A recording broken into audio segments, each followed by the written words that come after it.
es sobre todo ese gran concepto en el que Rudolf Steiner nos dice que estamos en los tres grandes ciclos de la evolución de la Tierra, que tienen que ver con nuestra Tierra hasta el momento de evolución en el que estamos, que es el ciclo de la Lemuria, el gran ciclo de la Atlántida y el gran ciclo de la época posatlántica, que es en el cual nosotros estamos.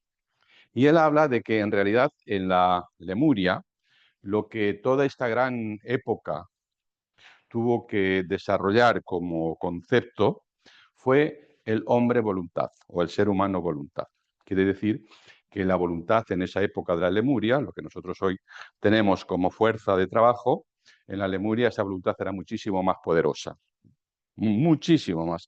Incluso él da algunas imágenes y dice que el lemur, si no estaba contento, no estaba feliz con los paisajes que habían sido creados por los dioses, él podía remodelar las montañas con la mano, ¿no? Pu, pu, pu, y formar los paisajes que a él le gustaba, casi como nosotros hacemos hoy, solo que con grandes máquinas. Él lo podía hacer con la fuerza de su voluntad. Por eso ahí se desarrolló el ser humano voluntad y dio origen, ¿no?, a lo que va a ser como una cualidad propia ya y muy personal de lo humano, que es el habla. El habla, el órgano fonal, el órgano fonético para emitir sonidos hablados, tiene los rudimentos en la Lemuria. El segundo gran ciclo, la Atlántida, Steiner dice que en realidad aquí lo que se desarrolló fue el hombre pensamiento. ¿Sí? Uno se sorprende cómo voluntad y pensamiento. Y el conductor de esta gran época de la Atlántida es al que conocemos en la terminología bíblica, cristiano-judía, como Noé. En la terminología esotérica se le conoce como Manú, el gran conductor de la Atlántida. Es Manú, entonces, quien desarrolla durante todo ese gran ciclo de la Atlántida lo que va a ser el órgano que posteriormente va a devenir como el órgano del pensar, ¿sí?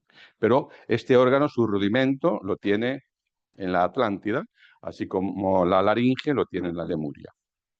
Y después Steiner dice que en nuestro ciclo, el ciclo posatlante, lo que el ser humano tiene que desarrollar es el hombre corazón. Y esto es enormemente importante que lo asumamos porque hay una gran diferencia, ya que el hombre corazón, a medida que el ser humano va avanzando en su evolución, cada vez tiene muchísima más responsabilidad individual y no tanto responsabilidad de las fuerzas creadoras o de los seres creadores, sino que empieza a ser poco a poco responsabilidad del ser humano el poder desarrollar este corazón. Nosotros durante las 3 charlas tenemos primero los misterios del nacimiento, que son los que vamos a tratar hoy, los misterios de la muerte, lo vamos a tratar mañana, y los misterios de la resurrección, que vamos a tratar pasado mañana. Y cuando vayamos avanzando en este, digamos, movimiento oscilatorio, porque vamos a descender y vamos a elevarnos a grandes cimas, vamos a ir formando en nuestra propia capacidad anímica qué significa ser hombre corazón. Bien. Dicho esto, vamos ahora a empezar con el tema de hoy, que es el nacimiento. ¿Sí? Primero, ya lo dije también en las otras 2 charlas, hay que abrir una nueva, o sea, dentro cuando hablamos de los hechos alrededor del Gólgota y los que prepararon ese acontecer, hablamos de pastores y reyes. Pero hay una tercera corriente que se encuentra oculta detrás de estas 2 corrientes, que es la que verdaderamente tiene capacidad creativa. Y esa es la corriente solar. La corriente de los pastores es una corriente que tiene que ver con las fuerzas de la Tierra y de la Luna, pero la Luna pertenece a la Tierra. La Luna es un satélite que está unido a la Tierra. La Luna no es un planeta, ¿sí? Orbita alrededor de la Tierra. Su orientación es hacia lo que sucede en la Tierra y no como los planetas, que su orientación es a lo que sucede en el Sol. Entonces tenemos los misterios de los pastores que tienen que ver justamente con estas fuerzas lunares terrestres. Después tenemos los reyes, que ellos ya son magos, son conocedores de las ciencias estelares. Su orientación no es hacia lo terrestre, sino su orientación es hacia el cosmos estelar.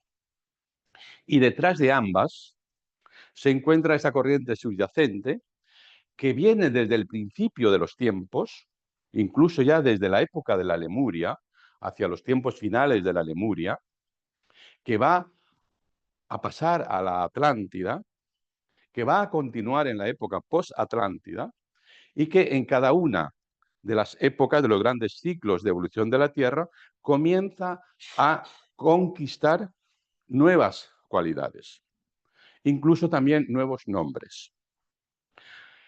Estos son la corriente que viene del Sol, la corriente solar, que se oculta detrás de la corriente terrestre y de la corriente estelar. Se le conoce por primera vez en la Lemuria a esta individualidad, a este conductor, como Enoc. Pero cuando vamos a la Biblia nos encontramos con que hay un Enoc que viene de la línea, más bien de las fuerzas tentadoras, ¿sí? Es el Enoc, digamos, de la corriente de Caín, y tenemos el Enoc que viene de la corriente, más bien de Abel, que se dice que no tuvo ni padre ni madre, por lo tanto no tiene origen terrestre, porque si no tiene padre y madre, no está vinculado a las fuerzas generativas vinculadas con el nacer en la tierra, sino que es el sacerdote del Altísimo, ¿sí? Y se conoce a esta individualidad ahora, en nuestra época post-Atlante, con el rango de Melquisedec, que incluso el Cristo mismo dice que él es un sacerdote del rango de Melquisedec. Pero Melquisedec no aparece en la Lemuria, aparece Enoc, también se retira, viene del cielo y se retira al cielo sin pasar por una experiencia de muerte. Lo describe en la Biblia como que se eleva, ¿no? Se va a la montaña, se retira y podemos imaginarnos que lo puede hacer con un carro de fuego, ¿no? Son imágenes que son imágenes astrales y no imágenes sensoriales. Bueno, este Enoc en la Atlántida aparece entonces como Manú, como Noé, el gran conductor de la época Atlántida y guardián de los misterios solares, ¿sí? Manú es el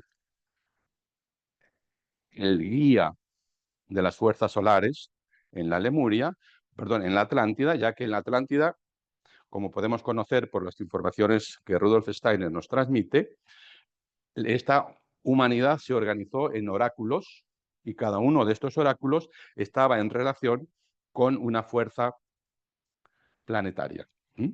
Y ahí que podemos decir que había comunidades humanas bajo la regencia de Júpiter, de Saturno, de Marte, ¿no?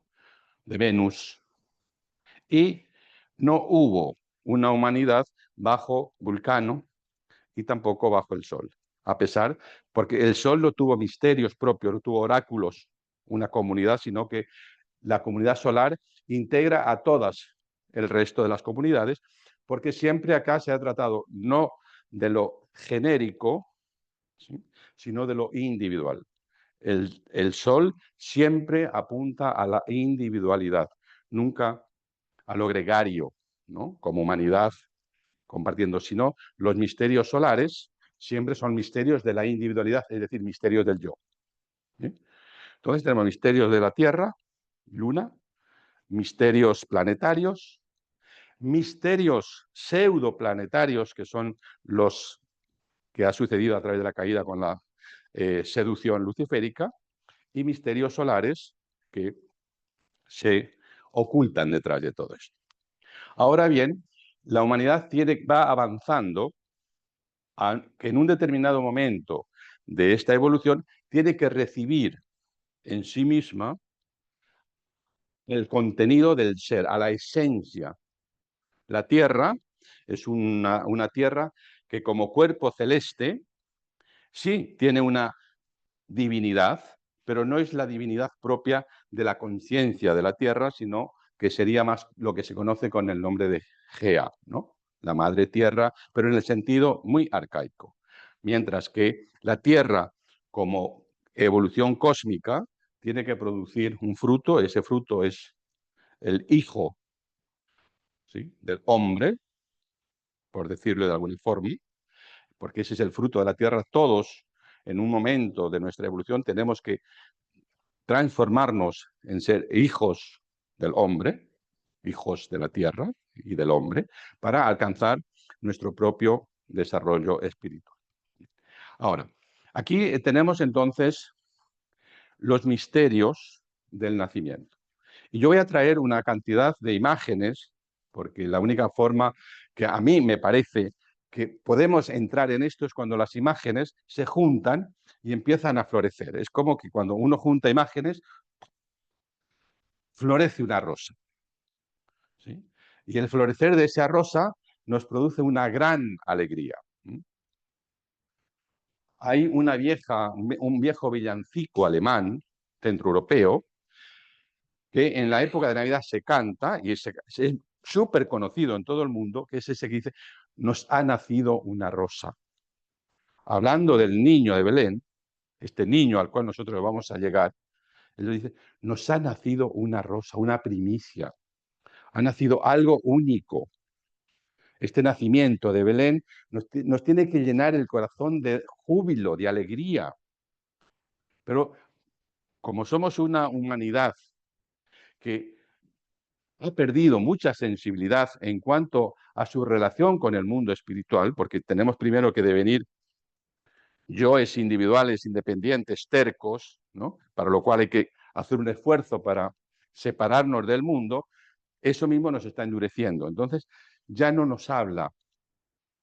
Pero si yo no sé ustedes, yo puedo tener recuerdos míos de mi infancia cuando llegaba la Navidad. Uno vivía la Navidad con todo el cuerpo, ¿sí? Era algo que se experimentaba con fervor. Ahora no puedo recuperar esos sentimientos. Yo no lo puedo hacer. No sé si ustedes pueden. Yo no puedo. Pues imagínense esa humanidad de hace 500, 600, 1000 años, cuando celebraban este momento de la Navidad, para ellos era una vivencia directa, era un vivirlo con todo su organización, ¿no?, tanto anímica como corporal. Se experimentaba este nacimiento como una vivencia. Y la tierra misma se llenaba de flores espirituales porque una rosa había nacido en la tierra. Pero vamos a ver qué es esta rosa, ¿no? Y lo vamos a ver por dos lados. Tenemos que verlo por lo que fue el mundo antiguo, que no podemos acercarnos al nacimiento de Belén sin tener, por un lado, a Egipto y sin tener, por otro lado, a Israel. Es prácticamente imposible, porque es en ese ámbito donde se desarrolla la tercera, digamos, época de cultura de la época postatlante, donde se está desarrollando el primer ámbito de cualidad anímica, ¿sí? El alma, lo que nosotros llamamos alma, que es lo que nos hace únicos, lo que nos hace individuos, lo que nos separa del mundo para acercarnos a nosotros, empieza o tiene su desarrollo con la cultura egipcio, asirio, caldeo, babilónica. ¿Qué quiere decir esto? Que antes no había alma, no, había un alma gregaria. ¿Sí? Todavía era más la manada de lo animal que de lo humano. Lo humano empieza a desarrollarse en Egipto y toda la cultura egipcia está preparada, porque es una cultura conducida por sabiduría espiritual. Los faraones eran iniciados, los sacerdotes eran iniciados. O sea, el contacto entre los dioses y hombres era habitual. El ser humano no se había separado todavía de su vínculo con las fuerzas paternales, entonces, pero había que conducir para que sucediera lo que tiene que suceder de una forma ordenada y veraz, ¿sí? Entonces los sacerdotes tenían la responsabilidad de conducir a este pueblo. Y aquí tenemos la primer madre, que no es Gea, que no es la madre de la tierra, sino que es la madre del niño, que es Isis, ¿sí? No podemos confundir a Isis con Gea, ¿sí? Porque Isis es la madre, es el alma que va a dar a luz al niño. Y por eso se leía: ningún mortal ha o puede descorrer mi velo sin acarrear la consecuencia de la muerte. Es raro, ¿no? Ningún mortal puede descorrer mi velo sin morir. Tenemos de Edward Sure. Edward Sure fue un discípulo de Steiner, cercano a Steiner. Él es el autor de este libro famosísimo, Los Grandes Iniciados, que incluso Steiner le pidió que hiciese otra cosa y Sure le dijo a Steiner: no, estoy ahora investigando este tema de los grandes iniciados y no puedo hacer lo otro. Y Steiner dijo: ok, adelante entonces.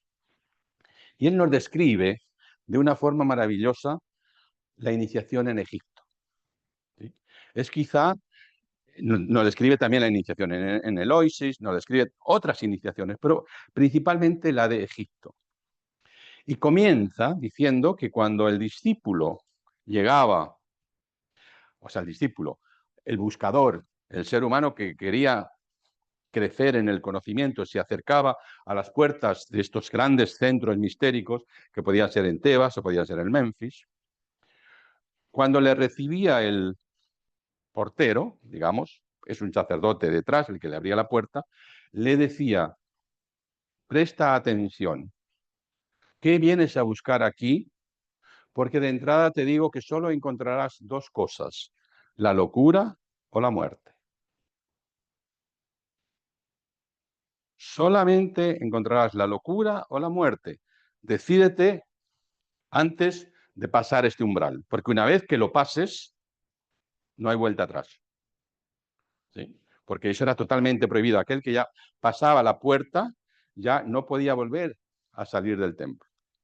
Pero él decía: encontrarás la locura o la muerte. Si el aspirante era pertinaz, o sea, tenía presencia de ánimo y decía yo quiero, entonces era aceptado al interior del templo, a lo que era el primer ámbito del templo, donde podía pasar ahí años. Aquí no había tiempo, prácticamente sin tener contacto con los sacerdotes. Él tenía que vivir ahí, tenía que hacer experiencias, tenía que... Y cuando ya estaba muy cansado, muy harto, porque no pasaba nada, y preguntaba a algún sacerdote que andaba por ahí, le decía: nada podemos hacer si tú no devienes contigo mismo aquello para lo que tú has venido a buscar. Primero tienes que... Era un trabajo interior con uno mismo. Ya. Pasado este momento, entonces se le admitía, si realmente había logrado superar todo ese tiempo, se le admitía en los misterios menores. Los misterios menores que consistían en una pequeña guía, una pequeña orientación, donde ya se le iba induciendo a una preparación para atravesar los misterios mayores. Los misterios mayores eran las pruebas del templo. El primer misterio, la primera prueba, era entrar en una sala donde estaba un sacerdote al que se le conocía con el nombre de Pastóforos y estaba lleno de símbolos sagrados. Y ahí se le explicaba. Pero nosotros pensar intelectualmente una explicación de un símbolo sagrado no lo podemos comprender. Ahí se le enseñaba para que él se unificara con esos símbolos y esos símbolos actuaran en él como enseñanza. Esto es muy interesante. Nosotros en el Goetheanum también tenemos muchos símbolos. También nos dejó muchos símbolos, ¿sí? Y aunque inconscientemente esas formas actúan y transforman por dentro. Bueno, en ese ámbito de la sala, de esos símbolos, también podía pasar un tiempo. Yo voy a cortarlo porque si no, tenemos una conferencia de 3 horas. Pasaba al siguiente punto y el siguiente punto era, se le ponía frente a una pared donde había un agujero, o sea, había una ventana totalmente oscura y le decían, tienes que atravesar por acá, pero una vez que la puerta se cierre, ¿sí? Todavía estás a tiempo. Fíjense que acá todavía se le daba la oportunidad de hacer un gesto hacia atrás. Si haces un gesto adelante, bueno, pero eran personas con bastante coraje, ¿no? Porque si no, no se arriesgaban a esto. Entraban ahí una especie de túnel. Tenían que restar, la puerta atrás se cerraba, olvida, y caminaban por ese túnel a gatas, gateando, arrastrándose. Podían ser 100 metros, 50, no importa. Cuando llegaban al final del túnel, se encontraban con un enorme precipicio, totalmente oscuro, pero que ya al tocar no hay nada. O sea, está el túnel cerrado y el abismo delante. Debe ser un momento terrible. Yo no me lo puedo imaginar, y a lo mejor estuvimos ahí, pasamos por estas pruebas, pero son de las que sacuden al ser totalmente. Después de un tiempo de angustia, ¿sí? Como a todos nos pasa cuando llegamos a un lugar oscuro, venimos de luz y entramos en la oscuridad, no vemos nada. Pero después de un tiempito, como que empezamos a poder ver algo. Así sucedía que después de pasar ese momento de angustia, no poder volver para atrás, no poder abismarse, te tienes que quedar parado ahí, se veía que había una pequeña escalera ahí, sí, en la pared. Uno se trepaba, dice Surey, con todas sus fuerzas a esa escalera porque tenía una necesidad de salir y llegaba fuera de esa escalera. Otra vez, digamos, a tierra firme.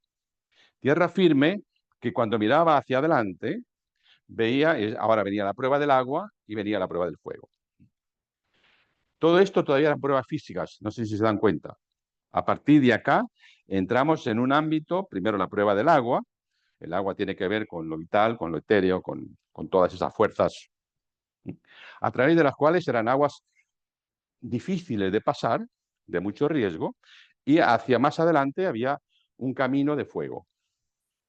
O sea, hay que pasar el agua y ahora hay que pasar el fuego, pero era un fuego real, visto desde afuera, y uno se tenía que decir, yo tengo que atravesar ese fuego, no me queda otra. No tengo alternativa, no puedo volver. Mi único camino es abismarme al fuego. Y el discípulo o al aspirante, sudando sangre prácticamente, llegaba a ese fuego. Y cuando llegaba se daba cuenta que era un fuego artificial.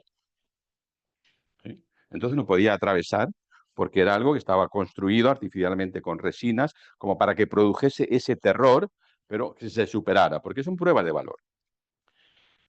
Cuando había pasado la prueba del agua y la prueba del fuego, venía una cámara maravillosa. Y ahí estaba una mesa con manjares, con todo lo que uno puede desear, y se empezaba a escuchar una pequeña música, muy sutil al principio. Después esa música aumentaba, ¿sí? Y cada vez se hacía más nítida, hasta que aparecía ahí una bailarina tocando sus cimbales, una bailarina preparada para la seducción. Sí. La bailarina le decía ya, has llegado a la meta, has alcanzado todo lo que hay acá, incluso yo te pertenecemos. Puedes tomarnos, puedes... Y era una sacerdotisa entrenada para despertar la pasión. Entonces, muchos sucumbían acá, tomaban lo que se les ofrecía, pero antes de poder tener ningún contacto con la bailarina, aparecía el sacerdote y decía, hasta acá llegaste, superaste la prueba del para decirlo en palabras, de tus estructuras corporales, tus estructuras vitales, tus estructuras anímicas, pero no has podido superar la prueba de tu egoidad. Tu egoidad te ha vencido. Hasta acá llegas. Ya más adelante no puedes pasar. Y a partir de acá quedas prisionero del templo. Regresa, lo llevaban y quedaba como esclavo del templo toda su vida encerrado ahí. ¿Sí? Eso es producto de la locura. Pero supongamos que el buscador tenía todavía presencia de ánimo y rechazaba esta tentación. Entonces, todo desaparecía y ahí aparecían entonces el coro de sacerdotes, todos con sus túnicas y su magnificencia, y lo recibían como hermano en la comunidad. Y entonces le decían, ahora tenemos que prepararte para que encuentres a tu gemelo espiritual. Entonces, después de un tiempo y ritos de la iniciación, era puesto en un sarcófago, ¿sí? Inducido por medio de sustancias al sueño del templo, 3 días durmiendo, 3 días, porque había que separar, por eso el sueño y la muerte del templo, había que separar a la estructura de las estructuras corporales nuestras. Nosotros tenemos una estructura cuaternaria, pero un binario pertenece a las fuerzas de la Tierra, un binario pertenece a las fuerzas estelares. ¿Sí? El binario de la Tierra es el cuerpo etéreo y el cuerpo físico. El binario que pertenece a las fuerzas cósmicas es el cuerpo astral y el ego. El ego, no he dicho el yo, he dicho el ego. Esto es importante que lo tengamos presente. Entonces, ¿qué es lo que sucede? En el sueño, el binario se separa, ¿sí? Y el cuerpo astral y el yo viajan por todo el universo, maravillosos, sin peso, sin gravedad. El cuerpo etéreo y el cuerpo físico quedan en la cama. Vemos que una persona que duerme pierde hasta un poco las facciones, porque está perdiendo su personalidad ya no está presente ahí, su yo está viviendo en el mundo espiritual, no sabemos qué cosa, pero maravillas seguramente. Y en la muerte lo que sucede es que el cuerpo etéreo se separa del binomio físico y entonces se produce la muerte. Muerte como la conocemos, ¿no? El cuerpo físico se entrega a las fuerzas físicas, el cuerpo etéreo se separa del cuerpo físico y el cuerpo astral y el yo durante 3 días permean todavía este cuerpo etéreo, a los 3 días se desprenden. ¿Pero qué pasaba en el templo? Que había que inducir esto mismo, pero había que lograr que el aspirante a la iniciación regresara a su cuerpo. Había que mantener con vida este cuerpo, pero había que sacar el cuerpo etéreo, porque si no sacaba el cuerpo etéreo, que es el cuerpo de la memoria, no podía recordar, que es lo que nos pasa en el sueño, no podemos recordar porque el cuerpo de memoria queda acá, pero aquí. ¿Y cómo lo hacían? Entonces acá intervenían los sacerdotes, que generalmente era un coro de 12, más el hierofante, que se ponían alrededor de este sarcófago y ellos tenían esa capacidad de poder dejar fluir de sí mismos sus fuerzas vitales a ese cuerpo en el sarcófago para mantenerlo con vida durante estos 3 días y permitir que el alma, en este caso el alma terrestre en el ego, se elevara al mundo espiritual, ¿qué mundo espiritual? Al mundo de Isis, porque es Isis quien está ahí, es ese mundo todavía vinculado con lo específicamente humano, y ahí se encontraba entonces con su gemelo espiritual. ¿Cuál es nuestro gemelo espiritual? Nuestro gemelo espiritual es que cuando nosotros hemos descendido por primera vez en la caída del paraíso hacia la tierra, solamente una parte de nosotros descendió. La otra parte quedó preservada en el mundo espiritual, que es lo que Steiner nos habla como el alma cándida, el alma espiritual, el gemelo que no descendió y que fue preservado en el mundo espiritual bajo la gran logia solar o al cuidado de la gran logia madre solar. Ese es el alma cándida o el gemelo espiritual. Ahora, ¿por qué Isis? Porque ahí se producía un encuentro. Al encontrarse el alma terrestre con el gemelo espiritual, se producía otra vez algo unitario. El ser o el aspirante se daba cuenta que él es un ser espiritual y que pertenece al mundo espiritual y no solamente al mundo terrestre. Por eso el revelar este misterio era profanar algo para lo cual todavía no había llegado el tiempo. Isis es la madre que guarda este misterio, el misterio de este nacimiento espiritual, a través de un acto de iniciación, ¿sí? Que no es un nacimiento real, es un acto a través de la iniciación en el mundo espiritual, no en el mundo terrestre. Entonces, este es un aspecto de lo que Egipto tiene que dar, porque justamente es en el alma, esa primer cualidad del alma, que se conoce como el alma sensible o el alma senciente, donde se produce este nacimiento dentro de lo personal individual. Por el otro lado, tenemos que producir una, digamos, una envoltura, una estructura que pueda, en un determinado momento de la evolución de la Tierra, acoger aquí en la Tierra a lo que ha permanecido en el mundo espiritual en forma virginal, que es justamente, como Steiner dice, el alma cándida. Cuando nosotros vamos a la Biblia, nos encontramos con dos evangelistas que nos narran el nacimiento de Jesús de Nazaret. Uno es Lucas y el otro es Mateo. Lucas nos cuenta en la genealogía desde Abraham, porque comienza en Abraham, ahora vamos a ver por qué en Abraham, y la genealogía se repite, es idéntica, hasta el momento de Salomón, o sea, de David. Después, a partir de David, hay una doble corriente. Hay una corriente que continúa a través de Salomón y hay otra corriente que continúa a través de Natán. La corriente que continúa a través de Salomón, que es la que narra Mateo, termina en el niño Jesús de Belén. La corriente que narra Lucas llega hasta el niño Jesús de Belén, el que nace en el pesebre, ahí está Rosa, el otro nace en Belén, y continúa la genealogía hacia atrás, diciendo llega hasta Adán, y de Adán era de Dios. Esto es importante tenerlo en cuenta. Son dos, ¿sí?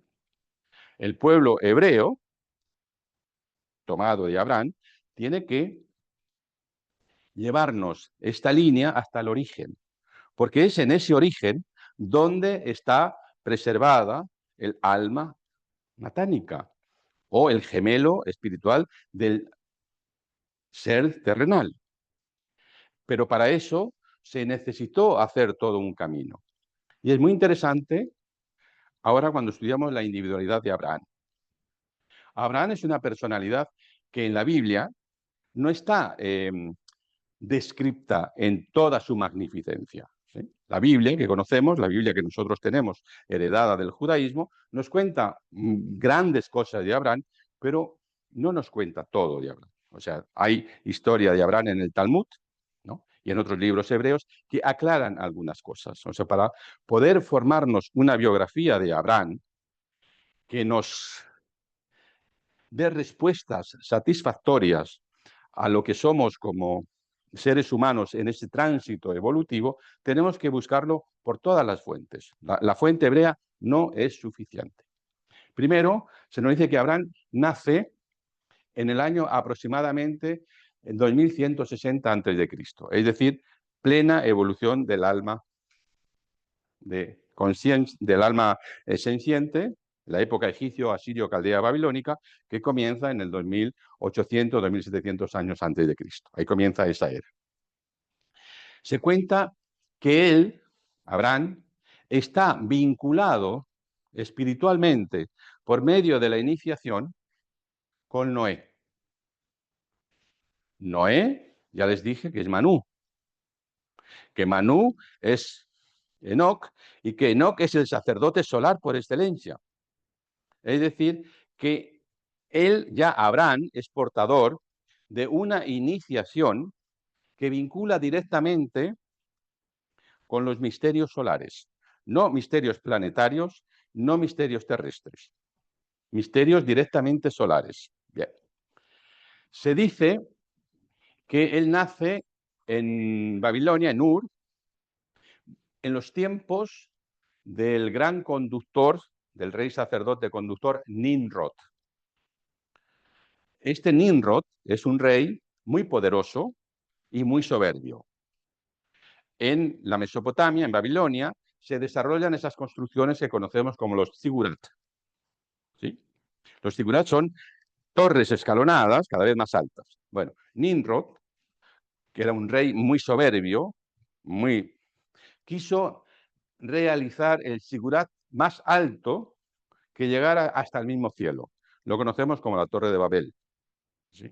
Que fue impedido. Bien. Como él es rey sacerdote y los sacerdotes tienen un conocimiento profético de que un hombre va a destronar a Nimrod, que lo va a expulsar de su tierra. Y ese hombre ha nacido en su comunidad, digamos, en su reino. Y entonces ordena matar a todos los niños nacidos en esa época. El mismo Nimrod es iniciado y conoce también esta profecía. Se trata de que Tarat, general de las legiones de Nimrod, es el padre de Abraham. Y entonces, en lugar de entregar a Abraham, que acaba de nacer, el padre entrega al hijo de una sirviente. Y Abraham es hurtado o salvado de este acto genocida que Nimrod realiza sobre su pueblo.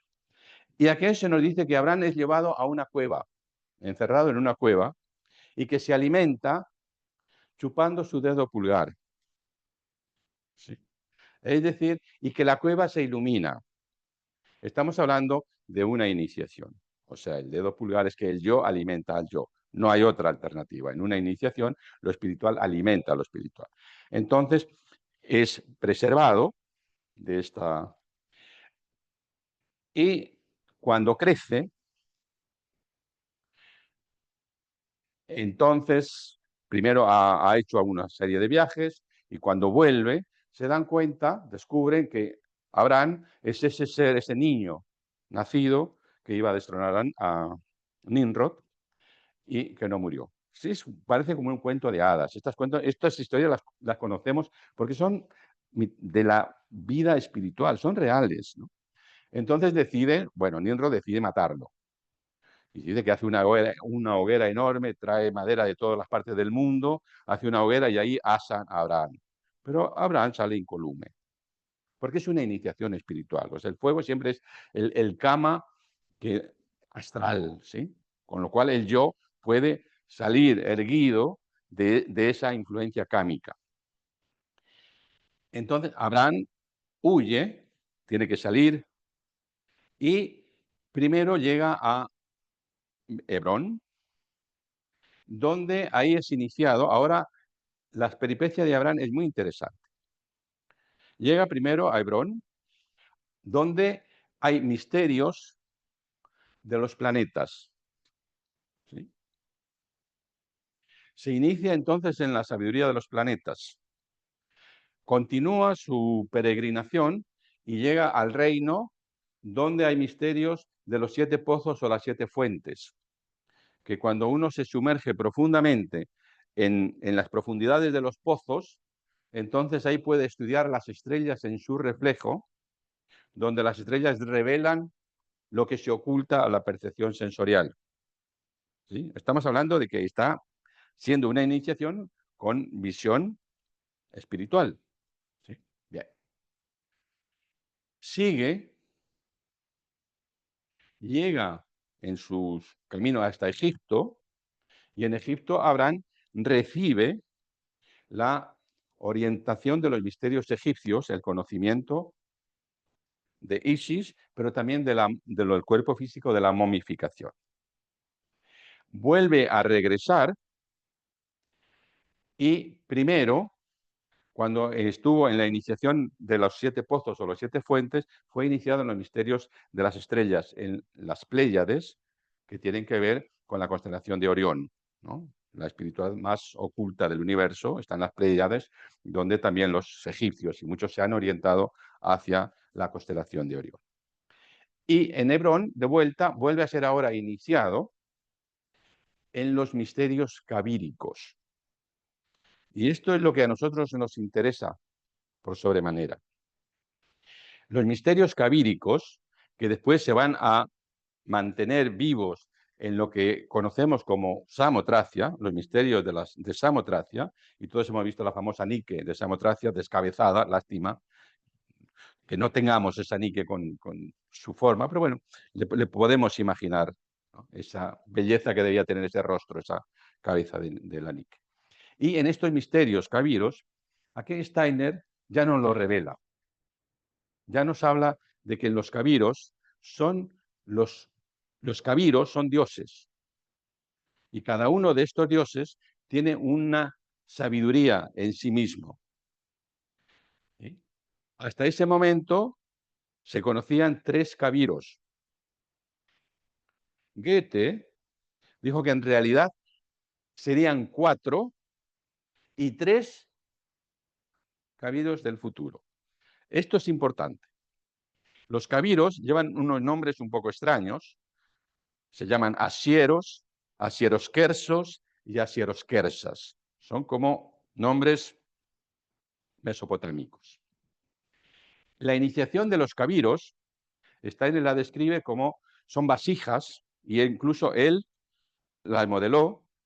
Tenemos la suerte de tener en el Goetheanum las vasijas de los cabiros, con las 3 formas diferentes, asieros, asierosquersas y asierosquersos, son ánforas, vasijas, ¿no?, que los sacerdotes o los aspirantes a la iniciación cabírica se reunían en una sala y por ejemplo, de asieros, aparecía entonces de la vasija, el dios Asieros, y enseñaba los secretos que él guarda a través de los tiempos, que son los misterios de Saturno. Asieros guarda los misterios de Saturno, pero toda la evolución de Saturno es el dios que guarda todo el conocimiento de todo lo que ocurrió en la evolución de Saturno. Imagínense. Después hablaba o se mostraba Asierosquersas. Asierosquersas era el dios que guarda la memoria, el conocimiento de lo que fue la evolución solar, el antiguo Sol.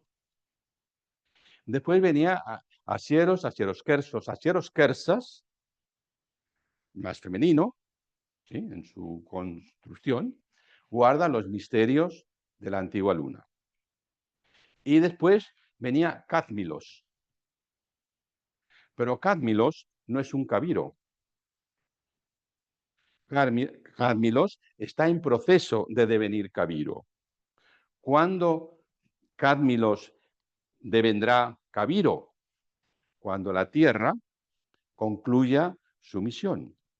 Todavía nos falta bastante, ¿sí?, pero ya se anuncia en forma profética. Y él es el que conducirá la evolución de la Tierra al estado siguiente, que San Juan lo describe como la Nueva Jerusalén, o está en el Nuevo Júpiter, donde ya el ser humano ya se ha conformado, ya ha devenido una entidad completa, espiritual, ya ha devenido un Dios. Después continúa su evolución, no ya como ser humano, que está formando nuestra conciencia humana, sino ya como un ser creador.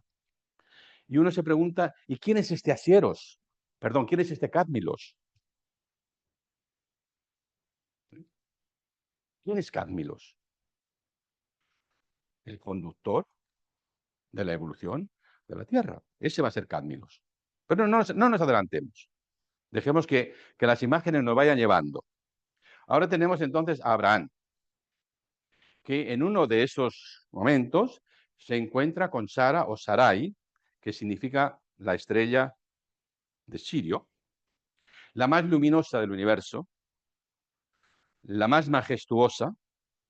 Se dice que Sara era tan bella que hasta el mismo Abraham tenía recelo de mirarla porque la belleza le deslumbraba de Sara.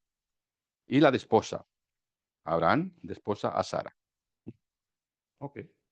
Y continúa la historia de Abraham. Pero ya vemos que Abraham es una personalidad de una envergadura iniciado en toda la sabiduría, en la sabiduría estelar, en la sabiduría solar, porque viene de Noé, la línea de Noé, de la iniciación de Noé, y la lunar, los 7 pozos y las 7 diosas, digamos, que son los planetas, la planetaria, todas las iniciaciones. Y ahora todavía falta una, que es cuando se encuentra con Melquisedec y celebra. Melquisedec, que es el rey de Salem. Rey de Salem es Jerusalén, Jerusalén. Melquisedec, rey de Salem, inicia a Abraham ahora en los misterios genuinamente crísticos solares. Y celebra con él, en la primera vez que se hace la celebración del pan y el vino.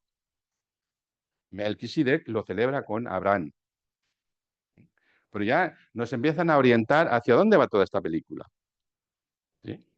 Ahora se nos dice que Abraham, Sara no era fértil, era infértil. No podía tener descendencia. Entonces acá hay una serie de cosas bastante mundanas donde Sara le dice a Abraham, pero tú necesitas descendencia, pero yo no te la puedo dar. Entonces acércate a mi esclava, ¿sí? Y pon tu simiente en mi esclava para que tu descendiente crezca y después que mi esclava dé a luz sobre mis muslos para que yo tenga algo que ver también con ese hijo que no te puedo dar, ¿no? Bueno, esta es una historia bonita, muy tierna. Así se describe, así sucede y nace Ismael. Poco tiempo después vienen 3 ángeles y Abraham es un iniciado, o sea, no es un ser como nosotros ahora, es un ser, un iniciado que tiene vivencia espiritual. Entonces lo reconoce, los invita, y estos ángeles le dicen proféticamente que Sarai va a dar a luz. Y Sara, que lo escucha, se ríe, como diciendo, yo ya mi tiempo fértil ya ha pasado, ¿cómo yo voy a dar a luz? Ella no puede entender esto. Bueno, cuestión que se cumple la profecía y Sara en su ancianidad o en el tiempo donde ya no es fértil, tiene a Isaac. De Isaac, entonces, aparece ahora algo nuevo como unión de las fuerzas cósmicas a través de Sarai y las fuerzas que vienen a través de la línea de Abraham. ¿Y qué dice Dios? Le dice a Abraham que sacrifique a su hijo Isaac. Se dice en la Biblia para probarlo, a ver si es verdad, él me ama tanto que es capaz de sacrificar a su hijo para que yo pueda, para que me demuestre realmente que me ama. Y esto es un momento acá donde Abraham acepta la voluntad o el llamado de Dios y se encamina con Isaac para el acto de sacrificio. Y aquí Steiner revela algo que es muy interesante. Él dice que Abraham es el padre de la matemática. En la Edad Media, a Abraham se le conocía como el padre de la matemática y del álgebra, o sea, de la matemática. ¿Sí? Es decir, un ser en esos tiempos ya y con un intelecto muy poderoso. Pero este intelecto tenía en sí ¿qué? El aguijón del pecado original o el aguijón del error, porque es un intelecto que se ha construido en base a las fuerzas de la Tierra más las fuerzas antagónicas y la Luna. Ahora, este intelecto, este órgano vital, que es el órgano superior que nosotros como seres humanos tenemos, el cerebro, no estaba capacitado para poder ver el mundo bajo las condiciones necesarias, que son condiciones geológicas.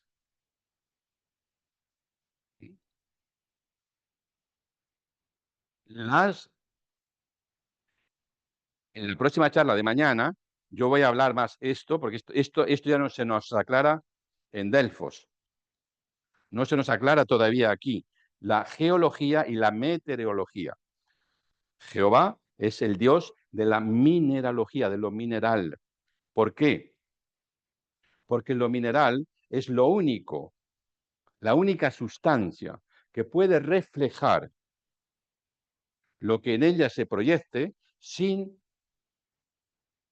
modificarlo. Toda sustancia viva, vegetal, animal, cuando se proyecta algo, lo modifica. Entonces no puede ser un pensar genuinamente transparente como debe ser para comprender lo espiritual puro. ¿Y ahora qué nos cuenta Steiner? Que Abraham va con Isaac y lo ofrenda a Jehová. Y Jehová se lo devuelve a Abraham. Qué cosa, ¿eh? Pero es lo mismo. ¿Isaac es hijo de Abraham o es hijo de Jehová? Era hijo de Abraham. ¿Qué significa ser hijo de Abraham? Portos en ti, en tu semilla, en tu cerebro, la sustancia, la semilla de Abraham. Ahora, Abraham me la entrega a mí, a Jehová. Yo la recibo y te la devuelvo. ¿Sí? O sea, el Isaac que Jehová devuelve a Abraham no es el mismo Isaac que ha recibido de Abraham. ¿Y qué es lo que ha pasado ahí? ¿Sí? Que en Isaac el órgano del pensar por decirlo de alguna forma, ha pasado de lo meteorológico a lo mineralógico. ¿Y qué dice la Biblia? Que se sacrifica un cordero. En lugar de Abraham, el sacrificio es un cordero. El cordero es un ser que tiene cuernos. Ustedes tienen la imagen en mente del Moisés esculpido por Miguel Ángel. ¿Por qué Miguel Ángel le puso cuernos a Moisés? Ustedes han visto que Moisés tiene dos cuernos ahí. ¿Qué pasa acá? ¿Qué misterio se oculta detrás de todo esto? Misterio maravilloso, ¿eh? Y realmente que nos entusiasma, que nos llena de alegría. La clarividencia atávica, vinculada a las fuerzas de la caída, a las fuerzas del error, tenía que ser extirpada de la línea genealógica para que pudiese nacer ese fruto maravilloso, ¿sí? De ese niño en Belén, porque ese niño en Belén, ese cerebro, fue el cerebro que usó Cristo para comunicarse con nosotros. No podía ser cualquier cerebro. Pero ahora, ¿qué pasa en la línea de Abraham? ¿Qué pasa? Sigamos la línea. Steiner dice que se sacrificó el cordero. En ese sacrificio del cordero, lo que significa es que Abraham ofrendó las fuerzas de la clarividencia antigua de la línea genealógica de Isaac. Isaac quedó libre. El cerebro de Isaac es el primer órgano capaz de pensar lo espiritualmente puro, sin distorsión ninguna, mineralo o mineralógico, desde lo mineral. ¿Sí? El cerebro nuestro es lo más mineral que tenemos. No tenemos en el cuerpo algo más mineral que el cerebro, es puro nervio. Las neuronas, ¿qué son? ¿Sí? Y poco a poco este órgano ha devenido mineral. ¿Y cuándo este órgano se hizo mineral, plenamente mineral? En el Renacimiento. Hasta el Renacimiento, el órgano no había alcanzado su absoluta mineralidad. Por eso todavía había mucha clarividencia, ¿sí? La clarividencia no sirve para la comprensión objetiva de lo espiritual. ¿Y qué sucede? Isaac tiene dos hijos, ¿sí? Esaú y Jacob. Son gemelos. Pero primero nace Esaú. Esaú dice que nace cubierto de pelos, de vello. Y Jacob es lampiño. Pero Esaú es el primogénito. Es el que tendría derecho a la línea genealógica de Abraham. Él tendría que haber sido el heredero. ¿Y qué pasó? En la Biblia, a mí cuando era chico dice que Esaú cambió su primogenitura por un plato de lentejas. No sé si a ustedes también se lo dijeron. ¿Sí? Porque era animal, o sea, todavía está en lo gregario, cubierto de pelos, ¿sí? Todavía pertenece a ese mundo totalmente clarividente, unido con la clarividencia antigua, a lo genérico. Jacob es lampiño, pero ¿quién hace el cambio? La madre. ¿Qué hace la madre? Cuando ya Isaac está mayor, que tiene que darle la bendición, o sea, darle la bendición es entregarle la conducción genealógica de su línea genealógica. ¿Qué hace la madre? Le agarra a Jacob y lo viste con un pellejo, porque como Isaac ya no ve, solamente toca. Y entonces cuando toca y ve el vello, piensa que es Esaú. Y entonces lo bendice a Jacob. Y Jacob es la línea hereditaria de... Y continúa. Pero ¿qué pasa? Que Jacob tiene un sueño. Ay, ay, ay. El famoso sueño de Jacob, el que lucha con un ángel. Este ángel es San Miguel y le dice que no le soltará hasta que no me bendigas. Y entonces el ángel dice, bueno, como eres tan fuerte y has luchado conmigo toda la noche y no te he podido vencer, a partir de ahora no te llamarás Jacob, sino te llamarás Israel. ¿Sí? El nombre dado por Micael a Jacob, Israel. Pero ¿qué pasa en la descendencia de Jacob? O sea, en Jacob vemos otra vez que aparece la visión espiritual, que todavía no se ha borrado del todo, que aparece la visión espiritual. Y Jacob tiene 12 hijos. Y uno de ellos es José.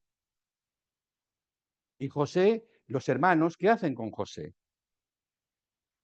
cuando van a Egipto? Lo quieren matar.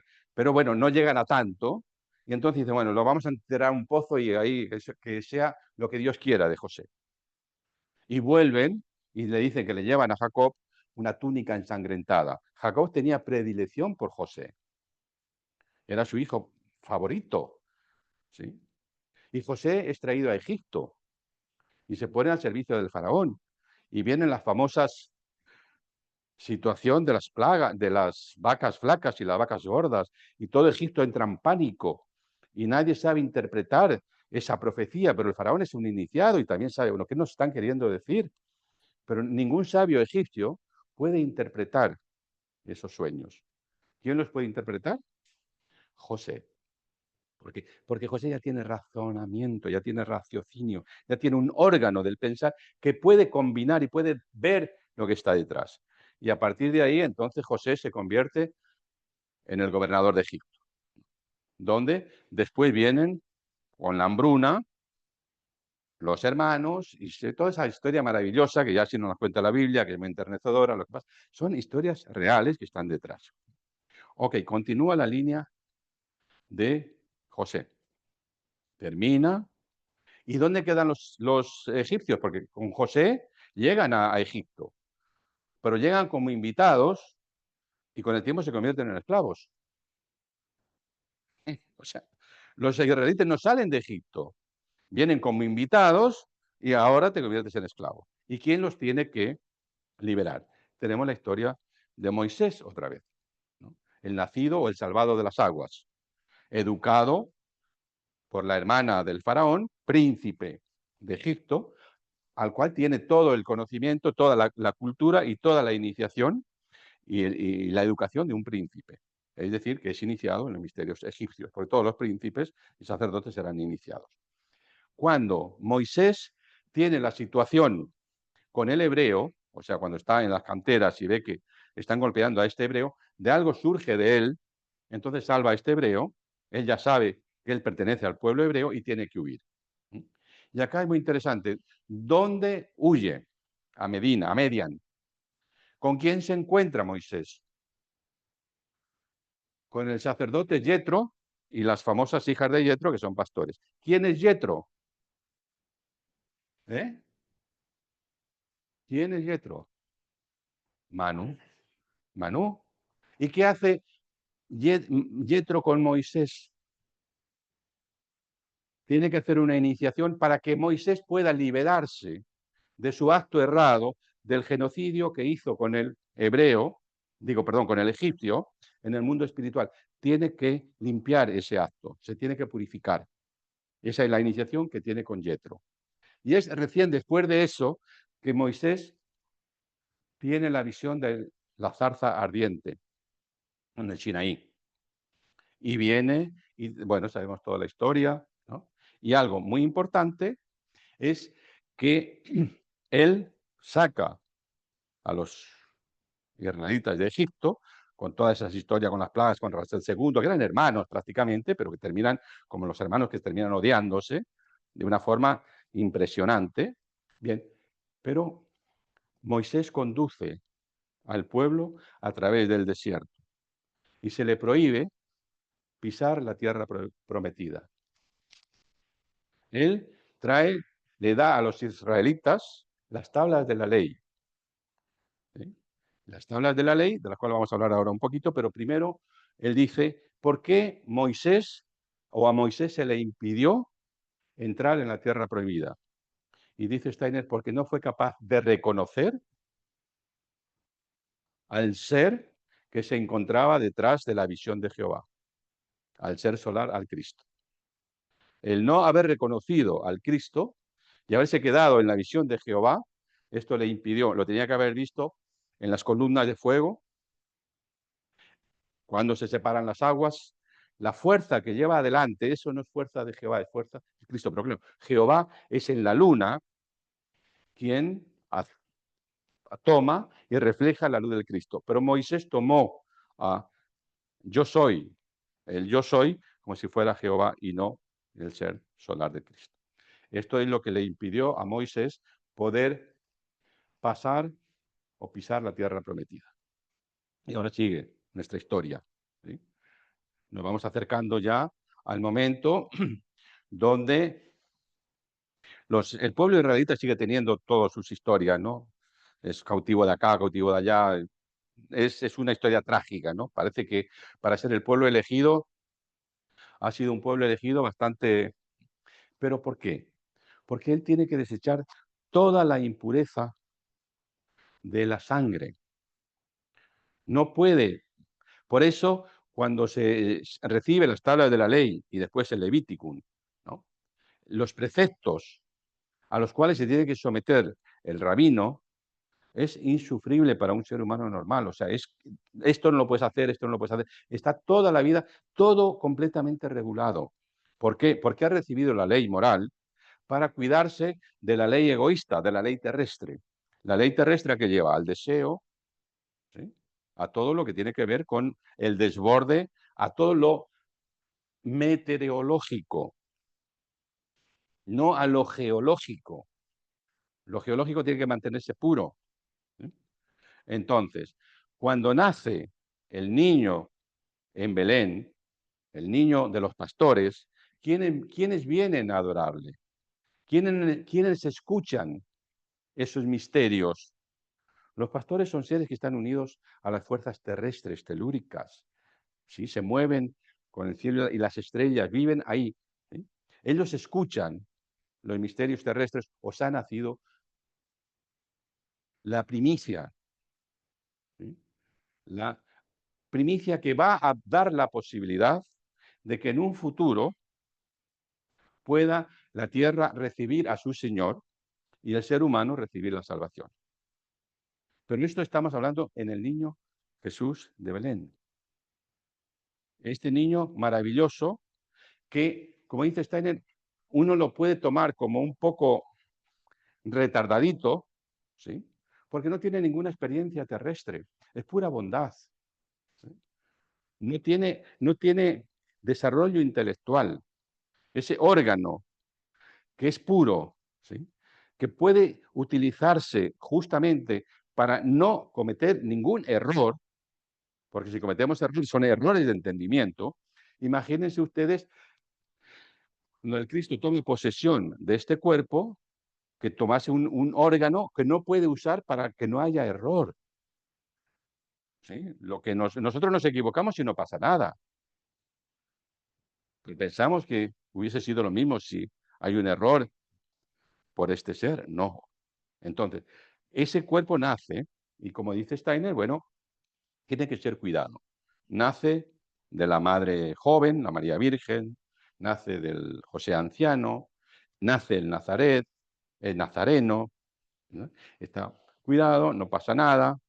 Ahí no llegó la orden de Herodes de que había que matar al niño, porque eso ni existió en el momento de este nacimiento, y se va creciendo.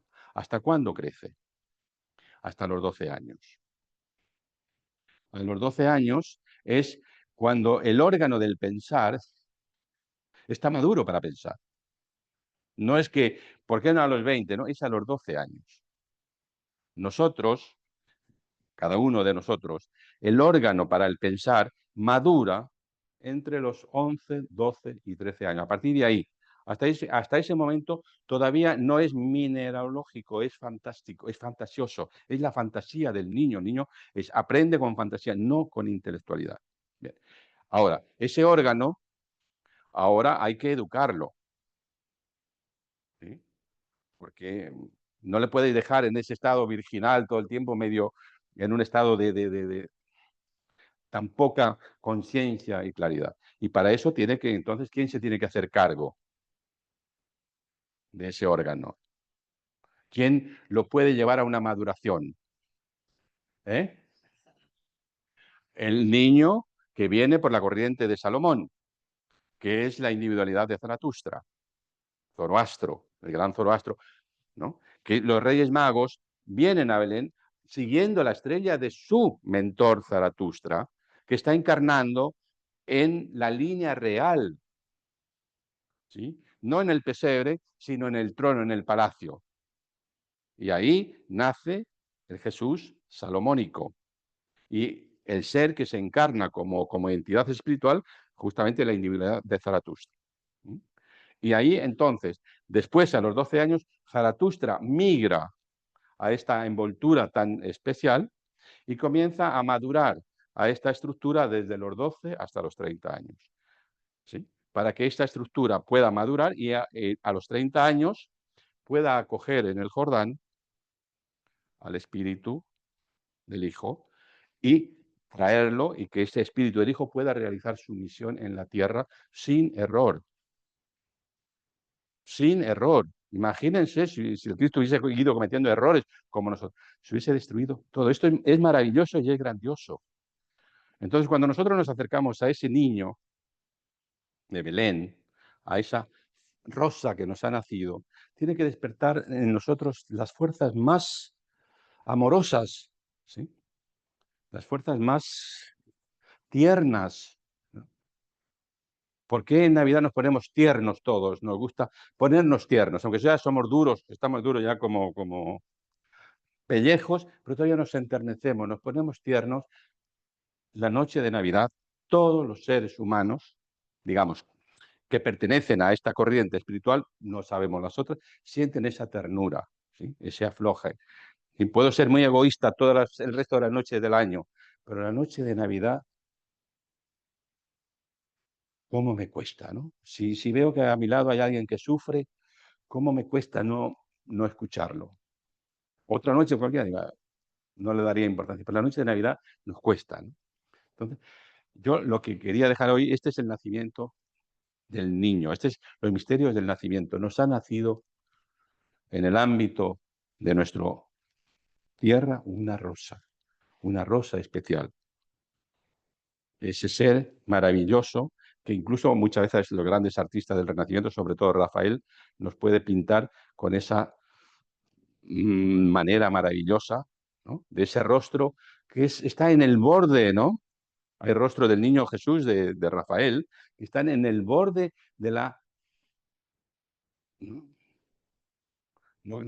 La palabra correcta es imbecilidad, pero no la podemos usar porque tiene otra connotación.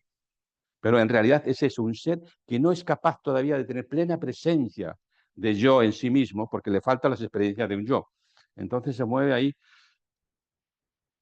Bien. Esto es lo que yo quería contar hoy. No sé si a nuestros amigos que nos están escuchando tienen alguna pregunta o ustedes podemos tomarnos un tiempo para responderle.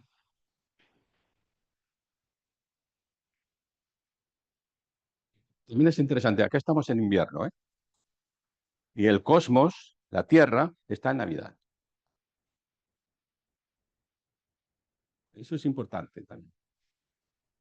No estamos en verano con 40 grados descarnado, no estamos entrando en la Tierra.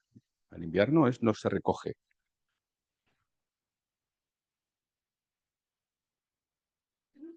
¿Sí?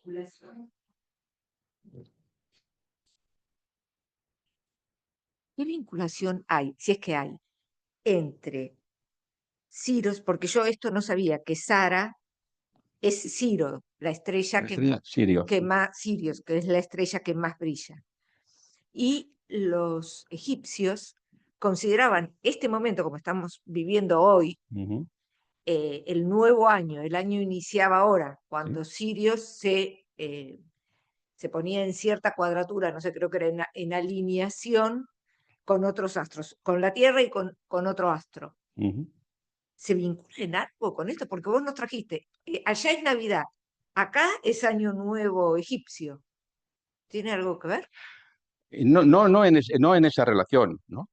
No en esa relación que tú estás haciendo ahora. O sea, Navidad con Sirio, ¿no? O sea, antes de que ocurran los hechos, esto es importante que lo hayas traído como pregunta, antes de que las cosas resulten como hechos fácticos sobre la Tierra, en los misterios ya se ha vivido en forma imaginativa. Todos los misterios son preanunciadores de cosas que van a pasar. Ese Sirios es una visión, digamos, espiritual iniciática del conocimiento de los iniciados egipcios. ¿Sí? Ya se sabe.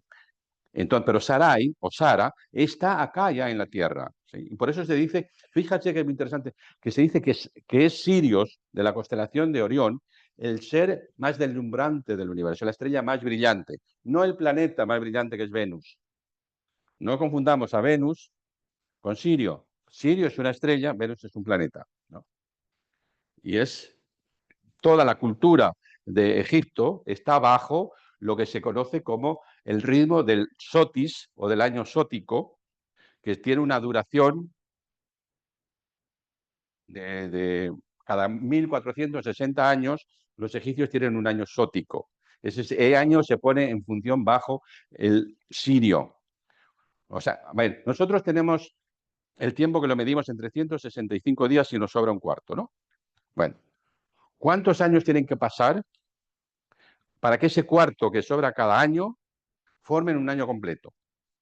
Tienen que pasar 1460 años. Eso es un año sótico de los egipcios y ese es un nacimiento del ave fénix o del ave Venu, como lo llamaban los egipcios. Es un año de renacimiento y transformación. ¿Sí? Egipto, toda la cultura egipcia está desarrollada en 3 grandes ciclos sóticos.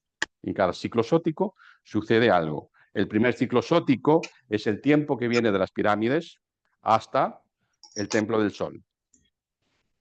El segundo ciclo sótico viene del templo del sol hasta lo que podríamos decir Amenofis IV o Echnatón, que cambia todo el sentido. Es un nuevo renacer. Cada momento hay una nueva experiencia espiritual. Pero hoy no vamos a aclarar esto más porque si no tendría que hacer una conferencia. ¿Hay otra pregunta? Sí, yo te quería preguntar esto último que dijiste como cierre de que en este momento el planeta vive la Navidad, digamos, ¿no? No, a ver, me mareo siempre con este tema de en el invierno. Claro, en el invierno vivimos la Navidad cósmicamente, podemos decir así. No sé, ahí me hago lío siempre con este tema. Sí, siempre la Navidad es una fiesta invernal. porque es una fiesta cuando el espíritu de la tierra, digamos, encarna en sí mismo, acoge al espíritu, el espíritu de la tierra está dentro de la tierra, o sea, Gea está dentro de la tierra. En verano está escarnado. Entonces, la Navidad es el momento, es el año donde desciende la tierra, está en su plenitud. La madre, digamos, está presente. Ahora, ¿qué sucede con el hemisferio norte y el hemisferio sur? ¿Sí? Acá es donde viene, y ha habido muchas cuestiones que se siguen todavía discutiendo. ¿Debemos celebrar la Navidad en verano o la debemos celebrar en... No hay respuesta que yo conozca. Sí, es una experiencia que todos podemos sentir, que cuando llegue el invierno, inconscientemente yo canto canciones villancicos de Navidad, no sé si ustedes, me surgen. ¿Sí? No lo voy a cantar en verano. ¿Sí? El 24 de diciembre los canto porque es tradición, pero no surge del alma. ¿Sí? Pero en agosto me viene, me suenan las campanitas, ¿no? Porque la tierra está en ese proceso. Parece ser, y esto yo no lo afirmo, porque afirmar estas cosas yo no lo voy a hacer, pero parece ser que alguien le preguntó a Steiner cómo se debe celebrar la Navidad en el hemisferio sur.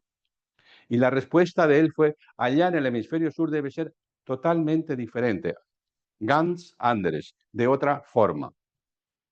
Pero esto no quiso decir ni que esa otra forma sea en invierno, ni que sea en verano. Entonces, esta discusión quedó abierta a esa pregunta que tú traes, de cómo yo, en Navidad, puedo vincularme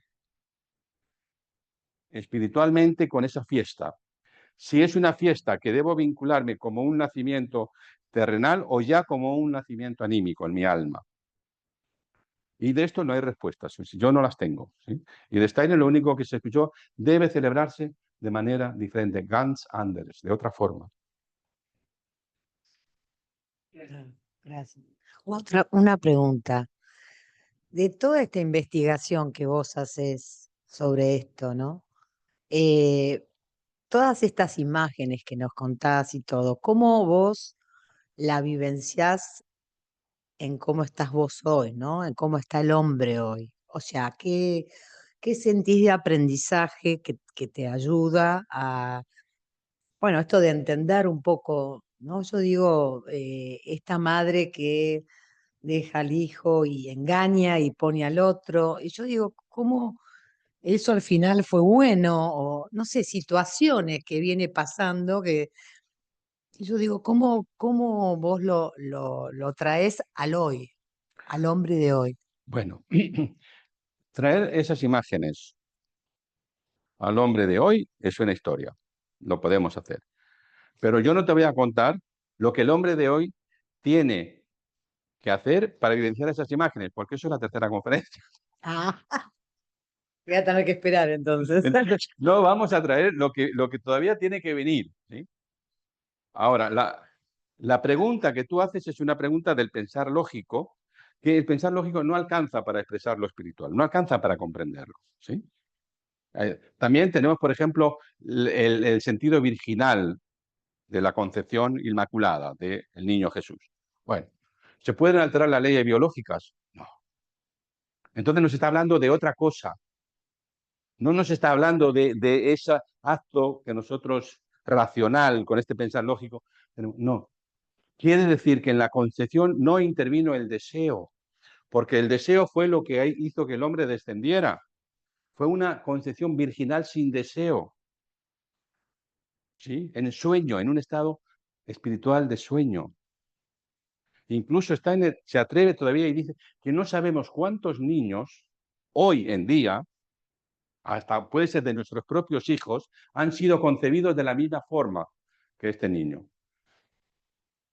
Que hay muchos niños que los padres no tienen deseo, los podemos concebir en sueños, dormidos. No hay deseo, entonces no hay pecado. ¿Está clara?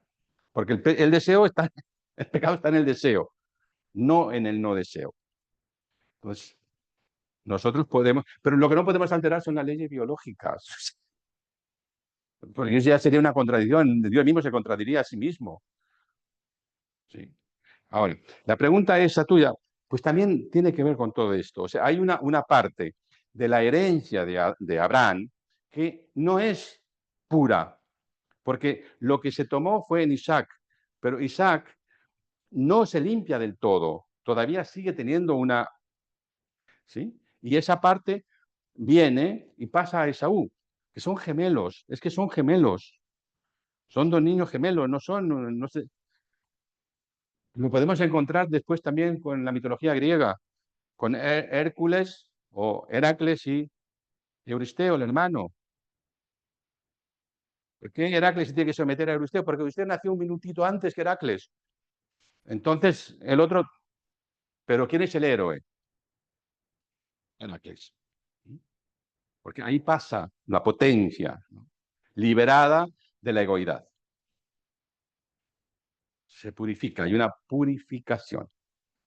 En esa línea va dejando. O sea, la línea hebrea ha tenido que decantar atrás todo, dejar atrás todo lo impuro, digamos, para poder llegar a este nacimiento puro, producir, es que realmente producir ese niño de Belén es algo maravilloso. O sea, pensar solamente eso, yo creo que ese momento y el momento de la resurrección de Cristo que son únicos. ¿Sí? Porque también son dos nacimientos, ¿no? A mí lo que me impresiona es que uno piensa que algo que sucede, por ejemplo, hoy, no sé, lo pensó 2 minutos antes y si lo venís a pensar, cómo se viene preparando todo lo de Cristo, ¿no? ¿Cuánto tiempo se necesitó para que llegara? Pero es que cada época es la manifestación del proceso necesario que tiene que cumplirse para que la evolución del ser humano alcance su meta, con sus valles y sus cumbres. ¿Sí? Porque no hay que decir, no hay cumbres sin valle, es imposible. Hay cumbres y valles, y hay que descender al valle. ¿Sí? Y una cosa que hemos tenido que descender al valle, ¿para qué? Para reconocernos como seres individuales, como seres únicos. Si estamos siempre en lo gregario, en lo animal, en la tribu, nunca despertamos a la autoconciencia. Pero eso ya es el tema de la tercera charla. Ok, ¿Sí? gracias. Para ver cómo llegamos a ese momento y qué es el momento que estamos. Y cómo hay fuerzas que quieren, bueno, hacernos desbarrancar, ¿no? Que no vayamos al barranco. Eso también está, pero también está la fortaleza yoica para decir, no, yo no me voy al barranco. Yo me quedo como el iniciado egipcio ahí mirando ese vacío que no veo, porque ya no puedo volver atrás, pero no me voy a abismar por desesperación. ¿No? Todo el yo que es paciente y aguanta, le llega la respuesta del mundo espiritual. Siempre llega esa respuesta. El problema es que a veces no tenemos paciencia, ¿no? Una buena enseñanza. Bueno, Hola, buenas ¿hay alguna noches. pregunta ahí? ¿Podría hacer una pregunta? Sí. Sí, dime. Bueno, ¿De dónde sí, eres? te agradezco mucho. Del Ecuador. En Sí, Ecuador. de Ecuador. Qué bueno que estés con nosotros. ¿Tu nombre? Sí, Jimena. ¿Cómo? Jimena. Sí, sí. ¿Qué pregunta Jimena. tienes? Jimena. Bueno, realmente hay muchísima información y muchísimos datos que habría que hacer muchísimo trabajo de interior para procesar todo esto, pero me queda así rápidamente dos inquietudes entre las muchas que tengo. Es cuando te referiste a lo de Israel, dices que es un pueblo que tiene que desechar las impurezas de su sangre, ¿no? O sea, es un pueblo que ha sufrido toda su existencia.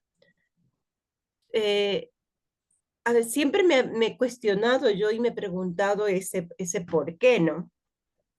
Entonces, eso también corresponde a todos los seres humanos realmente, que tenemos que desechar y purificarnos, ¿no? Entonces, tal vez los israelitas tal vez es un símbolo, o sea, no entiendo por qué ellos así se los coge eh, como el pueblo escogido, ¿no? Porque realmente todos a su modo y a su forma tienen que pasar o tenemos que pasar por circunstancias muy duras.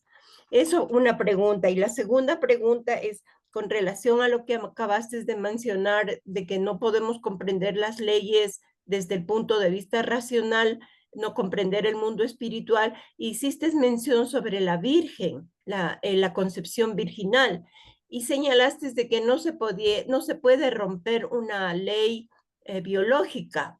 Pero también esto de la historia que cuentan que Moisés abre el río, también es una ley física, pero se da y se cuenta ahí. O sea, ¿qué pasa ahí? ¿Sucedió, no sucedió o es simbólico? Eso quería preguntar. Bueno, en la primera pregunta tuya con respecto al pueblo de Israel, primero hay que hablar de un pueblo elegido hasta el nacimiento del niño Jesús en Belén y después del Gólgota. A partir de ahí, la historia del pueblo de Israel ya es otra, es un pueblo normal y corriente como todos los demás. Cumplió su misión. ¿Sí? Y cuando yo me referí al sufrimiento que este pueblo tuvo que pasar para desechar de sí todas las impurezas que recibía por externas, me refiero hasta ese momento del nacimiento del niño Jesús, el niño natánico en Belén, y después, bueno, de los acontecimientos de Cristo. Lo que pasa después con este pueblo posteriormente ya es otra historia que hay que estudiarla con otros objetos y ver otras cosas. Y en cuanto a la segunda, bueno, lo que no se puede es romper, y esto no lo digo yo, esto lo dijo Steiner, es las leyes biológicas. Ahora, ¿qué pasó en el Mar Rojo? Si se abrió, si Moisés separó las aguas, si fue un milagro, si intervinieron fuerzas espirituales, perfectamente, yo no lo sé, no te puedo decir con certeza si pasó o no pasó. Si me preguntas a mí cuál sería mi creencia, yo te digo, pues mira, sí pasó, porque pasaron muchas cosas también. Tenemos el derrumbe de las murallas de Jericó por el sonido de trompetas. ¿Sí? Hoy en día ya está demostrado científicamente que el sonido de determinados sonidos musicales pueden romper determinados cristales, cosas, O sea, son leyes físicas. En el Mar Rojo pudo ser también una ley totalmente física, ¿no? Que movió esas aguas telúricamente, o sea, pudo ser una erupción de la Tierra que pasan muchas cosas que son fuerzas movidas por fuerzas espirituales y no por fuerzas terrestres. Pero no te puedo decir si pasó o no pasó. Ahí queda a cada uno, ¿no? Pero hay muchísimas cosas extrañas que se puede demostrar que se han pasado.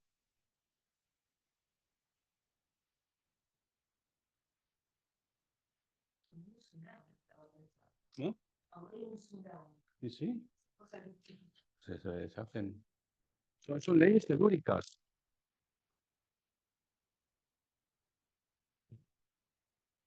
Bueno, si no hay más preguntas, entonces nos vemos mañana y continuamos nuestra travesía. Mañana nos vamos a ir con los Reyes. A ver.